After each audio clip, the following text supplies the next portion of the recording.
So if you will now help me to transition from what this morning was barriers to civility to our second session, which is applying civility. How can we take what we're hearing and what we're learning to begin to repair our world?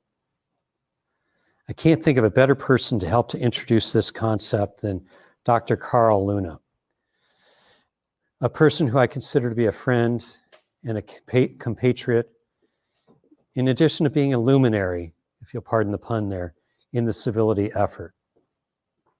Dr. Luna is a full professor of political science at San Diego Mesa College's Accelerated College Program.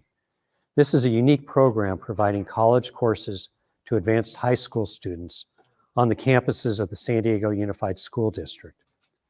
Joining the department in 1989, he's also served as department chair of Mesa College's Chairs Committee, and president of the Academic Senate. He has served as a visiting professor at University of San Diego since 1999. In 1999, he was a senior Fulbright scholar lecturing on international relations and economics at Nizhny Novgorod State University in the Russian Federation. In 2014, the Association of Community College Trustees recognized him as one of the 5 top community college professors in the country. Dr. Luna is also a frequent commentator on politics, giving hundreds of interviews to local, national, and international media, including public radio, TV, CBS, NBC, Associated Press, BBC, and is San Diego Fox 5's resident political analyst. He has written and blogged extensively for the San Diego Union Trib and San Diego City Beat magazine, and is a contributing author to the anthology of presidential biographies. His resume goes on and on. One very interesting novel that he wrote was Motherland, a novel about Russian political intrigue, and I encourage you to get that for a neat read. Dr. Luna is co-chair of Restoring Respect, a community initiative promoting greater civility in San Diego. This is how I had the occasion to meet Carl in the first place. This is supported by a consortium of academic institutions and community groups. In 2014, he became the first director of the Institute for Civic Engagement, which was formed between University of San Diego, Mesa College, Miramar College, and San Diego City College. As a minor footnote to history, a brief written by Dr. Luna formed the closing argument presented to the United States Senate by Presidential Counsel Greg Craig in the impeachment trial of President William Jefferson Clinton. So that's among his many claims of fame. Please help me welcome Dr. Carl Luna. Hi, everybody. As I say to my students after a year of Zoom, can you see me? Can you hear me? We good? I want to be sure that we're all together there. I never know how the document's going to be going. Let's see if I can share screen. Oh, let's see. It's trying to get me to... Carlos, walk me through this. I'm trying to get my screen shared. Sounds good. Okay, everybody. Thank you for your patience as we were going through the technical issues. These are always the problems that you go through in the virtual world, and even when we're up close and personal. But in any event, what I'm talking to you about today is civility in government. I'm going to be moderating a very good panel tomorrow on that, and then we'll have a breakout room, so be sure to tune in. And as I was phrasing it, is it is civility in government an oxymoron, or is it a prerequisite for democracy? And of course, it's the later, even though we continually see it as being something of an oxymoron the way we act today. And in my brief discussion, I'm just going to talk a little bit about how we frame civility in politics.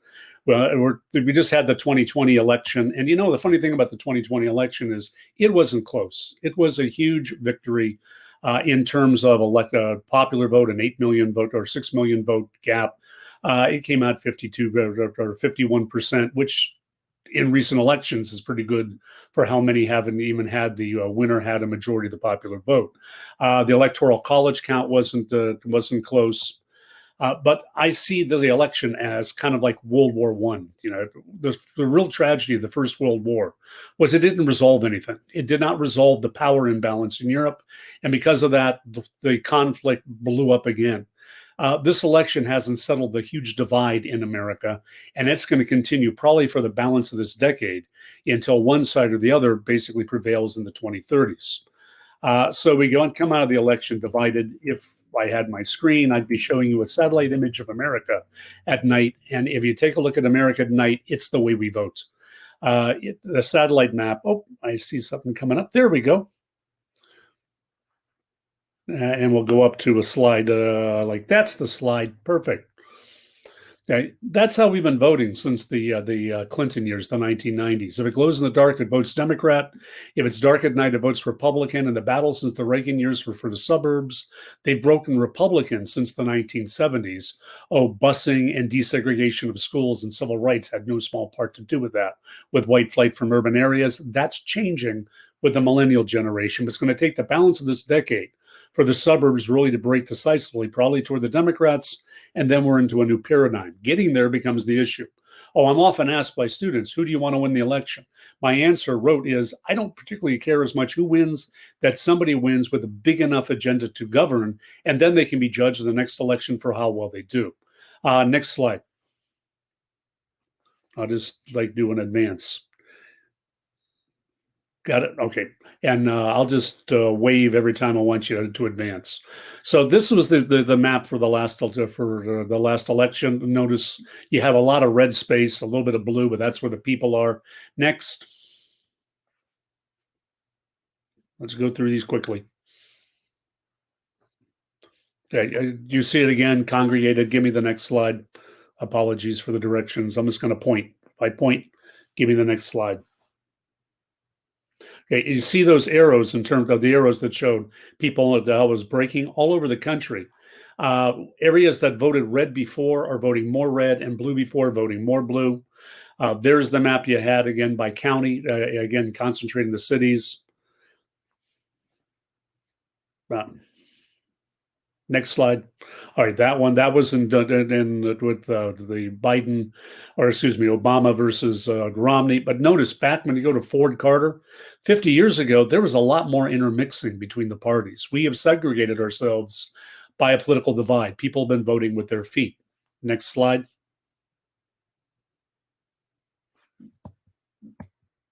Yeah, so we have a major division between the political parties.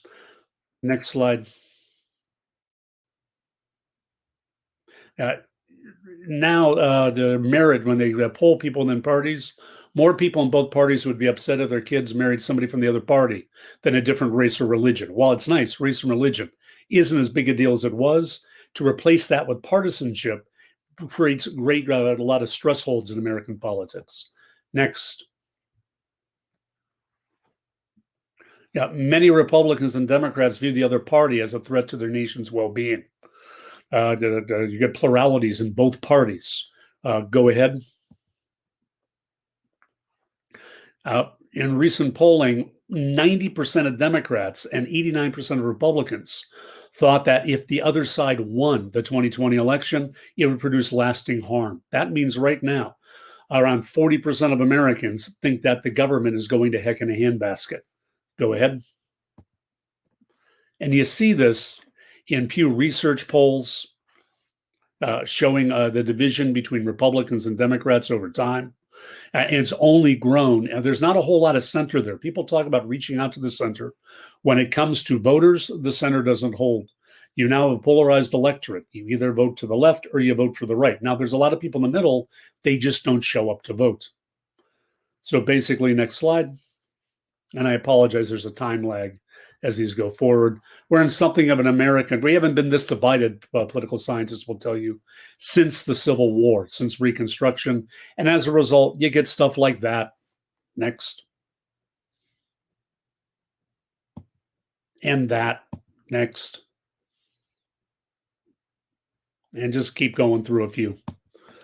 You end up with January 6th. and images like that, and images like that. Freeze on that one for a moment. I'll go back to.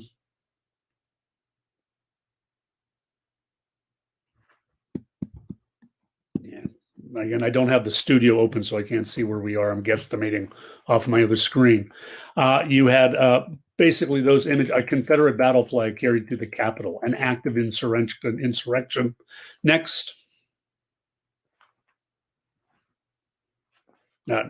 So you've seen the alt-right become heavily energized by the last year. The alt-left, Antifa, has not been nearly as active in terms of disruption as the far right. Go ahead. And then it gets dangerous. 40% of Republicans think political violence is justifiable and could possibly be necessary. I was looking up, polls show that now support for political violence amongst Americans on both sides of the agenda is on the rise.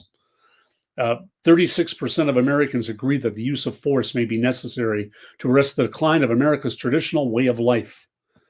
And this produces a problem for democracy itself. See, civility is not just being nice, it's what makes democracy work. Next slide. In political science, we're talking all about how populism is rising around the world and how democracy, which seemed triumphant after the collapse of the Soviet Union in the early 90s, is in retreat around the world. Next slide. Yeah, The Economist magazine talks about what's gone wrong with democracy. They've done a democracy index for years, and every year, democracy in the world for the last 15 years. Next slide has been in decline. The United States used to be considered a full democracy. We're now a flawed democracy, people. We have seen our category go down. There are only 20 full democracies in the world. We now come in number 22, 23. Good news, we're ahead of Italy. Bad news, we're behind France. Next slide. 3 years ago, Foreign Affairs did an article about a whole issue on is democracy dying? And their conclusion, well, as they talked about it by the editor in the opening, centralization of power, executive politicization of the judiciary, tax on independent media. We've seen this story before, just never in English. Next slide. The editor concluded, some say global democracies experience its worst setback since the 1930s and will continue to retreat unless rich countries find a way to reduce inequality, manage the information revolution. Those are the optimists. Pessimist thinks the game is already over. I'm always a short-term pessimist. I'm a long-term optimist. I believe the skeptics are incorrect. Next. But here's the deal when it comes to civility and democracy, how the two are related. Go the other way. When you talk about civility, people usually think you're talking about things like respect, the way you treat each other, rules of civility. That's not what civility in its political context is. People have a right to be rude, First Amendment issues. You can be a jerk. Do you really need to? That becomes the issue. It's where you take your civility or incivility to that matters.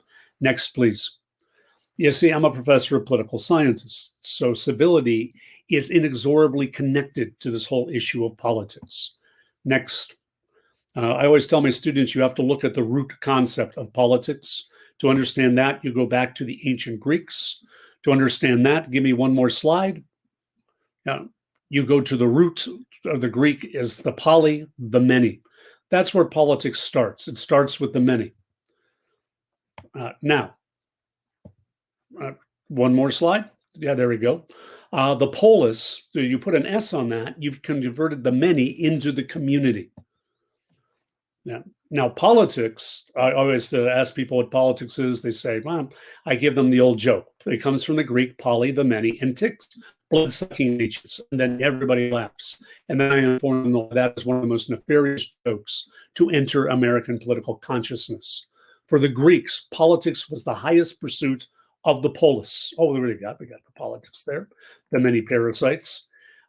Politics is about turning the many, the poly, next slide, into the polis, the community. This is the highest aspiration of the community. Without the politics, there is no community.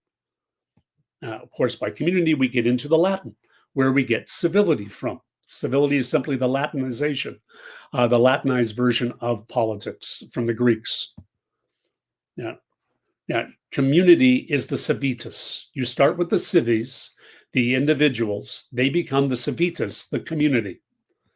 And civility is that which builds community. Yeah, that's what it's all about. Yeah, civility is not just how we treat each other, it's how we treat each other in building community. E pluribus unum, as the Romans would say. From many, one we put on our currency is such an important concept. Give me in a couple more slides. Yeah. Yeah. Thanksgiving comes around, we have Ohana. And that's what's central to the understanding of what civility is. Civility is about Ohana. Ohana, as little Stitch learned in Lilo and Stitch, means nobody gets left behind or forgotten. Every time I see that, I kind of tear up. We have Ohana as the foundation of our political democracy. That's what the Constitution's all about. We the people. It is all of us as one community. It's not about we the individuals. It's how we all work together for the collective good. Go again? Okay, good. Social contract. That's what civility is. Civility is that which creates and maintains our social contract. Next.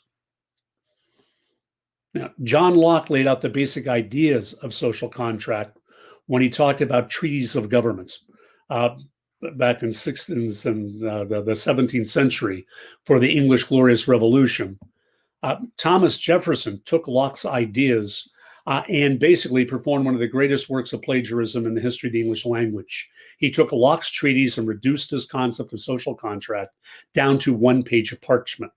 And social contract is easy to understand and critical to civility. It begins with a simple notion. We all have rights. The Horton here's a who. A person's a person, period. We have rights that are self-evident: life, liberty, pursuit of happiness. We must agree that we all have these rights. And with it, we must have, next slide, universal respect of those rights. I got rights, you've got rights. And we agree to respect each other's rights. There is no civility until we have reached that moment. Once we've agreed to respect each other's rights, we have to understand that reasonable people can disagree. Next slide. So we will settle all of our disputes and there's a slide missing from the set. I sent the new one in, but I didn't send it. But here's the next one you should have. Go. There we go. Keep it there. If we have disputes, we resolve them by neutral third-party arbitration. As Jefferson wrote, that to secure these rights, governments are instituted amongst men, deriving their just power from the consent of the governed. That's why democracy works. We have a problem. We will go to a third party, the government that we pick, and they will reach a decision, and we will abide by that decision. If we don't like it, we change the system for the next time around. Now, next. And essential to that is acceptance of outcome. Yeah, you don't win this round, you'll win the next round, because the Constitution and civility is all about the Oprah Winfrey School, that you get the rights and you get rights and you get rights. Everybody ultimately has to be a winner. If they're not, you need to change the system. So you lose an election, you wait till the next one to change things. Go ahead. And central to this is the notion of reciprocity. Immanuel Kant talked about the reciprocity principle a couple of centuries ago. This is what allows communities to form. This reciprocity is the root of all relationships. You forego short-term gain for long-term community well-being. I'm a married man. Studies show married men live longer. They have somebody to tell them, don't do that. And nobody wants to die hearing their spouse saying, I told you not to do that. Reciprocity. Do you give up things to be in a relationship? Sure.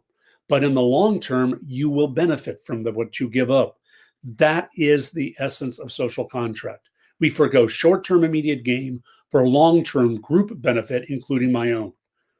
Now, thus, our institute takes a slogan from a local philanthropist, Malin Burnham in San Diego, community before self, as the Romans would say. If I put myself first, I end up losing in the long run. Go ahead. So civility is not just politeness.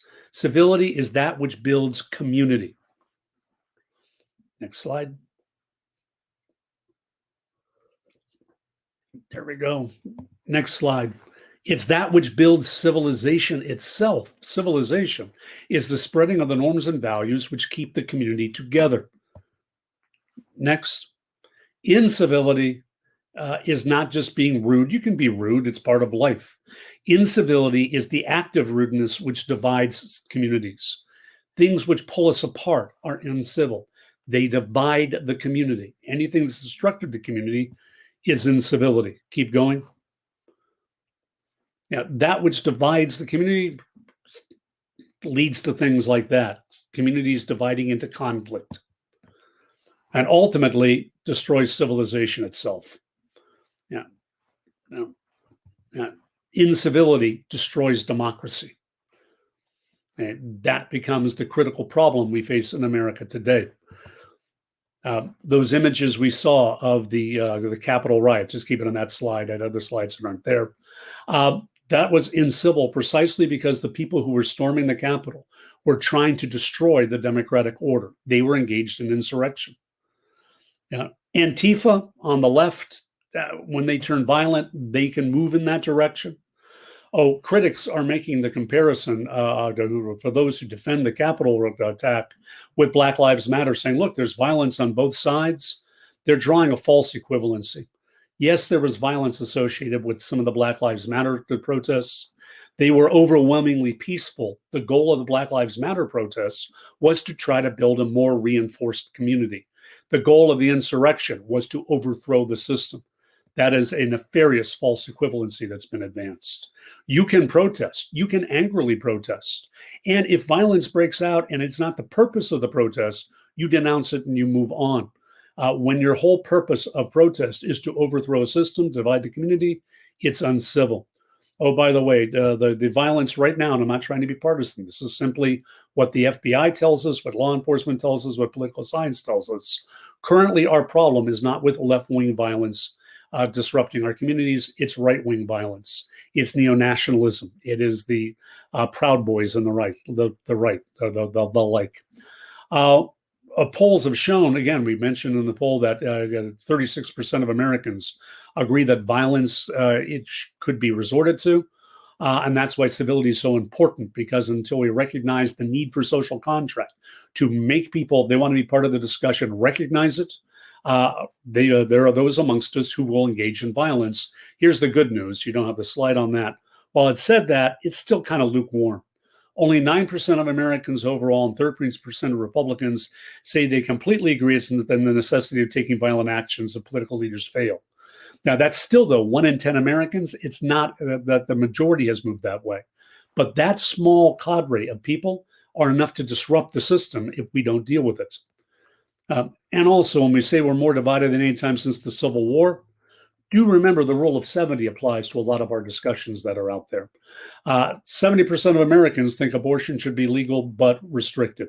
70% thinks that we should be allowed to carry weapons, but there should be reasonable gun laws, including ID checks. 70% of Americans agree with most of what President Biden is currently doing in the economy. Bipartisanship, but it does not necessarily just mean you deal with the elected officials, it's the public at large. Here's the point. We're not as divided as we may fear, but we could become that divided. And that's the goal of civility. It's to bring people into conversations who are willing to be in conversations, but you also have to recognize that there's a limit to the golden rule. In our breakout session, one of the people were talking about the platinum rule. Do unto others as you'd have them do unto you, or do unto others, platinum rule, as they would have you do unto them. One thing to remember, there are people out there who are perfectly willing for you to try to do them harm if they can do it to you first and get away with it. We worry about, in our discussions for all the civility conferences my institute throws, for discussions like this I engage in, how do you bring people of goodwill together? You don't always have people at goodwill who are sitting at the table. It's like we talk about, when I talk about wealth and politics, don't bring a checkbook to a knife fight. When the rule of law breaks down, thugocracies break out. This is what we saw happen in Russia. And China has maintained a thugocracy. This is happening with populism in Eastern Europe. Oh, that year I was in Russia, I got to see democracy die. Yeah, it took about 6 months for Putin to roll up democracy. The United States has a robust democracy, but civility is not just an issue of getting people to talk. It's where the conversation is going to lead that civility must guide us. And that is toward building community, including people. As soon as you're into excluding people from the conversation, as soon as you're into limiting the ability of people to participate, it is an uncivil moment, and it does not become a constitution that's based on Ohana. I apologize for all the technical snafus. Had we had a chance to have all the slides, I probably would have had a more coherent discussion. But I'm glad to have had a chance to lay that out for you. And when I moderate our panel on Wednesday and get into breakout, I should be able to elaborate on some of these ideas. I'll turn it back over to Russ. In the interim, if you have any questions about anything, feel free to chat them out to me or to email me at carlluna@sandiego.edu, carlluna@sandiego.edu. Carl, thank you. Thank you for your flexibility. We apologize for the mess ups. But boy, oh boy, have you given us a lot to think about. Your graphics were fascinating. Your perspective and your understanding was just really challenging. And of course, your marriage advice was invaluable. I talk among myself about, are we really more divided, or are we simply surrounding ourselves in echo chambers? And I've seen a lot of studies, as you've kind of pointed out, that we're really not more divided. We're just actually surrounding ourselves with people, like-minded people, and even going so far as to up and moving to be around people who think like we do. And the danger of that is very, very evident. You demonstrated the true urgency about what we are doing. And as I said earlier, it feels as though the door is open for us to make a profound change. It's just critical that we heed your warnings and each of us determine how we are going to get involved in what we are going to do to change things before it's too late. Something else that caught my attention, you talked about what civility is and isn't.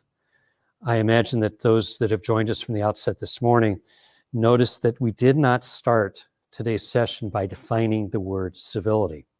That was by design. You also heard me say that a group of us have been working on this since 2014, and we spent the first 4 months of our meetings trying to define the word civility. We thought that was a logical place to start.